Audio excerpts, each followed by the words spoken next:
bonsoir, bienvenue. Spéciale défense sur i24 News. Il y a 41 ans, la sirène d'alerte déchire à 14h10 le repos de Kippour en ce 6 octobre 1973. Les armées égyptiennes et syriennes viennent de prendre l'armée israélienne par surprise. Il faudra 3 semaines de combats acharnés, plus de 2500 morts et des exploits inouïs pour retourner la situation et offrir à Israël la victoire militaire. Ethan Haddock, bonsoir. Bonsoir, Vous Daniel. êtes rédacteur en chef i24 News. Vous avez écrit de nombreux articles et enquêtes sur la guerre de Kippour. On va parler avec vous de ces zones d'ombre parce qu'il y en a beaucoup autour de ce conflit. Mais avant cela, on va se rafraîchir la mémoire. Voici une rétrospective en images.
Alors Ethan Haddock, dans la mémoire collective israélienne, il y a bien sûr ces images qui viennent de défiler, mais surtout le traumatisme de la surprise, la responsabilité du fiasco fait encore débat. Et cette question qui est encore sur toutes les lèvres, même 41 ans plus tard, comment est-ce qu'Israël n'a pas vu venir cette guerre? N'a pas vu venir quoi? 1,5 million de soldats égyptiens de l'autre côté du canal, 1200 chars syriens postés à la frontière du Golan, des armées syriennes, 2 armées égyptiennes en poste, en position offensive, une armée syrienne aussi qui passe à l'offensive, des missiles, des armes, 500 camions de munitions qui abondent vers la frontière. On n'a pas vu tout cela, pour reprendre la phrase de Dayan. Rien que par les chiffres, on peut avoir une crise cardiaque. Alors pourquoi n'a-t-on pas vu? Parce qu'on était aveugle. Qu'est-ce qui rend aveugle? Le péché d'Ibris, en d'autres termes, l'orgueil. L'orgueil rend aveugle, et c'est pour ça qu'on n'a pas vu venir ce que l'on aurait dû venir, parce que c'était là. L'orgueil de la guerre des 6 jours. Et forcément, on est ici forcément au lendemain, c'est 6 années après la guerre, 6 années après la guerre de 6 jours, une guerre. On va dire c'était Austerlitz, et puis après Austerlitz c'est venu Waterloo, l'envers de la médaille. Effectivement, victorieux, une telle victoire écrasante, brillante de la part de Tsahal en 6 jours, qui a battu 3 armées, syrienne, jordanienne et égyptienne, et on avait une guerre de retard. Israël avait une guerre de retard et n'a pas vu venir, tout simplement. Alors, qui n'a pas vu venir? C'est là aussi toute la question. Premièrement, les services de renseignement militaires. Il y a un homme qui est au cœur de la polémique, c'est Eli Zera. C'est le chef des renseignements militaires en 1973. Il a donné une interview exclusive ce week-end où il affirme « Plus le temps passe, plus on peut réécrire l'histoire ». Qu'est-ce qu'il veut dire par là?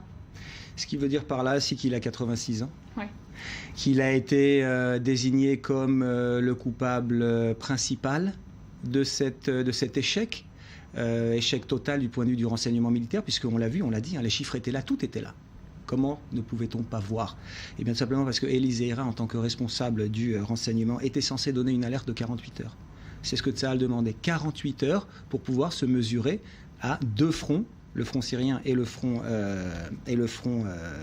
égyptien, tout simplement parce que Tsahal ne peut pas rester en état d'alerte permanent. Et Tsahal a besoin, pour mobiliser ses réserves, de 48 heures d'alerte. Et le responsable, celui qui doit donner cette alerte, c'est le renseignement. C'est à lui de collecter les informations, de donner la bonne analyse. Mais il n'a pas voulu. Il n'a pas voulu le faire. Pourquoi? Parce qu'il était prisonnier d'un concept. D'abord, il était lui-même, il est un homme qui ne ressemble pas à un homme de renseignement, c'est-à-dire qu'il ne doute pas. Eli Zeira, il est sûr de lui. Et aujourd'hui, il essaye de réécrire l'histoire. Mais ça n'aidera pas. Il ne veut pas réécrire l'histoire parce que l'histoire est telle qu'elle est. Et il peut maintenant essayer de jouer avec les faits, mais les faits sont là. Il a été jugé, en tout cas trouvé le principal responsable par la commission à Granade qui a enquêté au lendemain de la guerre. Il n'a pas voulu voir, il n'a pas voulu dire parce que le problème qu'avait Zeira et tout le staff israélien, c'est que les Égyptiens avaient toujours la capacité de traverser le canal. Le concept était que sans les Égyptiens, les Syriens, trop faibles, ne partiraient pas en guerre. Donc la première condition était que les Égyptiens iraient dans cette guerre. La capacité, les Égyptiens, ils l'avaient. Donc le problème de Zeira n'est pas de juger par la capacité, mais de l'intention. Le problème, c'est que Zeira a toujours jugé que les Arabes n'avaient pas l'intention d'attaquer parce qu'il pensait que les Arabes n'étaient pas capables de le faire. Et c'est aussi pour cela, peut-être, qu'il n'a pas jugé indispensable d'activer ce fameux système d'espionnage qui avait été mis en place dès 1972 par ce qu'on appelle les moyens spéciaux. C'était un système qui permettait d'espionner les lignes de communication des centres névralgiques de l'armée égyptienne. Tout à fait. On les appelle par ce terme comme ça générique les moyens spéciaux. On l'appelait à l'époque la police d'assurance de Tsahal. C'était un système très sophistiqué pour l'époque, un système d'écoute, d'interception et de transmission qui était actionnable à partir d'Israël, un système donc que des unités spéciales avaient développé, la 848 à l'époque, aujourd'hui elle a un autre nom, la 8200, ça vous dit quelque chose, on en a parlé récemment, donc une unité très spécialisée, SIGINT, Signal Intelligence. Ils avaient mis au point donc ce système électronique, il était donc sur les lignes, se trouvait en Égypte sur les lignes égyptiennes, il était capable de retransmettre les informations du QG, le centre 10, au front. Ce qui se passait, c'est que ce moyen spécial pouvait être actionné que sous l'ordre de Zeira. Il avait un talon d'Achille, ces moyens spéciaux, c'est qu'une fois qu'il était actionné, il était repérable parce qu'il émettait lui-même un signal repérable par le contre-espionnage égyptien. C'est pour ça qu'on ne l'actionnait qu'en état d'urgence. Mais maintenant, il faut définir quel est l'état d'urgence. L'état d'urgence pour les Zeira, n'est-ce pas, le moment où on voit toutes ces forces se masser aux frontières. Alors il a voulu croire, Zeira, et c'est vrai, c'était la tromperie des Égyptiens, qu'il s'agissait d'un exercice. Tahrir 41, le exercice 41e exercice de l'armée égyptienne. Mais Zeira n'a pas voulu y croire. Et il a refusé toute demande de ses officiers subalternes d'actionner le système jusqu'au dernier moment. Il ne l'a pas fait. Ça allait tellement loin finalement que l'alerte avait été donnée par le Mossad. On va justement d'ailleurs écouter quelques interviews que vous avez réalisées dans le cadre de votre reportage Le Fort 116 ne tombera pas. Finalement, le Mossad avait donné l'alerte à 4h30, mais l'ordre de mobiliser les troupes n'est donné que 5h30 plus tard. Écoutez à ce propos, Uri Bar Yosef, professeur d'université à Haïfa, et Zvi Zamir, le chef du Mossad de l'époque. Nous avons commencé à 10h du matin grâce à l'alerte qu'a transmise cette même nuit, mais qui est arrivée aux dirigeants à 4h30 du matin. Zvika Zamir, le chef du Mossad, à partir de Londres, où il a rencontré le meilleur agent qu'Israël ait jamais eu, Ashraf Marwan. Et Marwan lui a dit « La guerre éclate demain, la guerre éclate demain ».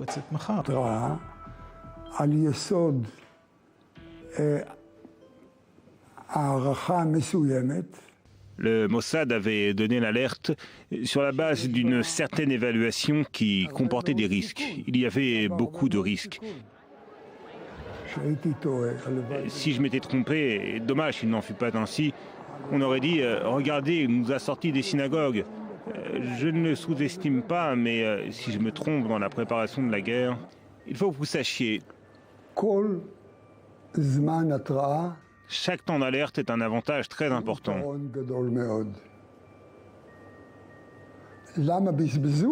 Pourquoi on l'a gaspillé? C'est une autre question. Mais si c'était à 4h30 et à 5h, ils ont pris la décision de mobiliser, alors pourquoi seulement à 10h les unités ont reçu l'alerte? Ça, je ne le sais pas.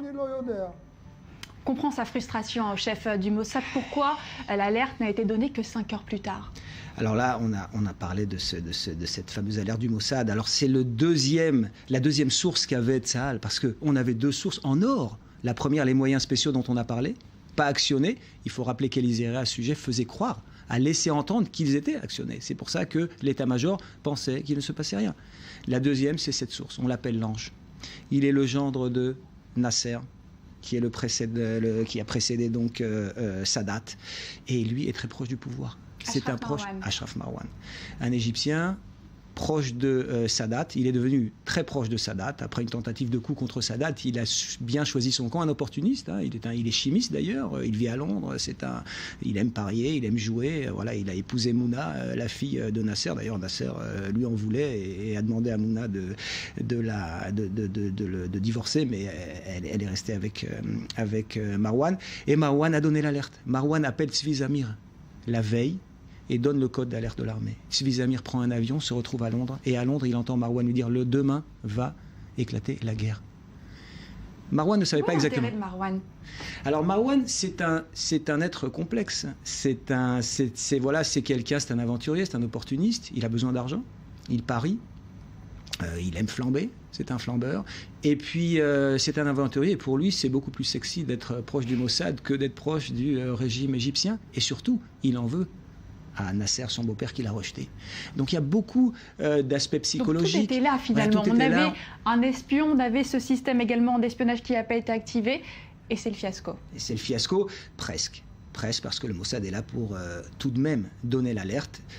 Il est frustré, évidemment, hein, on l'entend, Tzvi Zamir. Il est frustré d'abord parce qu'il en veut beaucoup à Élisée Héra. Ce qu'il faut savoir, c'est qu'en 2003, Élisée Héra, qui ne croyait pas en Marwan, hein, il y a toujours eu une rivalité entre les grandes institutions d'espionnage et de renseignement. On le sait, hein, le renseignement militaire face au Mossad, face au Shabak, le renseignement interne. Donc ça existe toujours dans tous les pays de toute manière.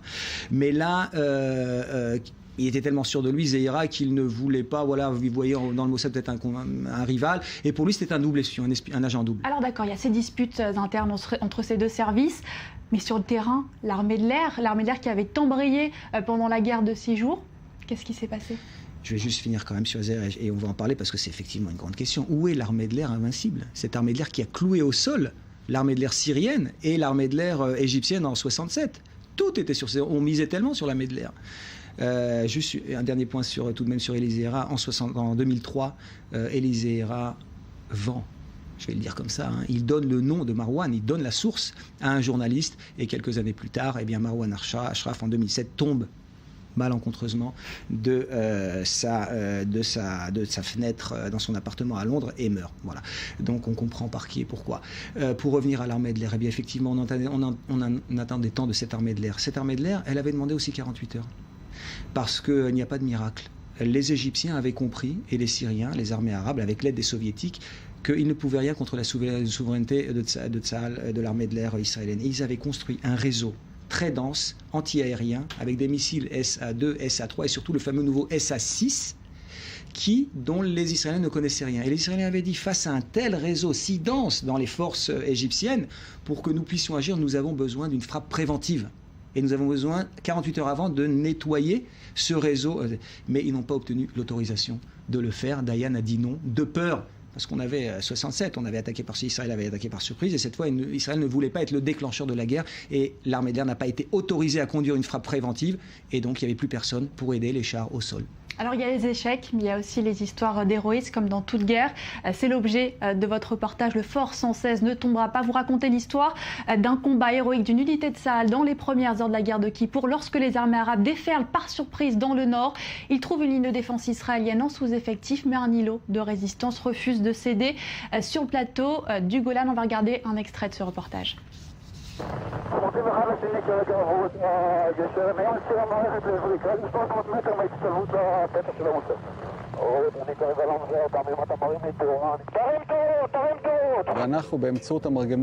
Et nous, à l'aide du mortier 81 mm, nous allumons des fusées éclairantes au-dessus de la tête des Syriens. Et Yoav, qui est tapi entre les rochers, tire et les allume.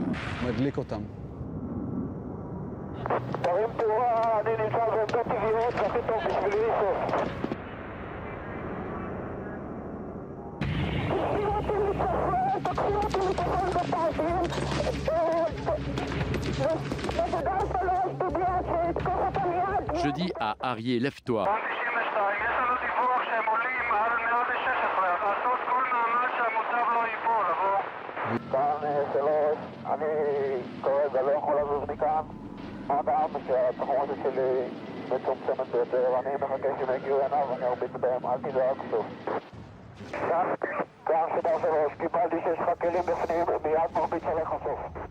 Le sacrifice, hein, c'est aussi voilà, ça. Les dernières heures de ce Yoav qui est tombé. Donc le front sud, ce sont littéralement des bataillons entiers qui se sont sacrifiés pour donner le temps aux réservistes d'arriver, ce qui a permis à Tsahal finalement de retourner la situation et de gagner cette guerre. Mais à quel prix ?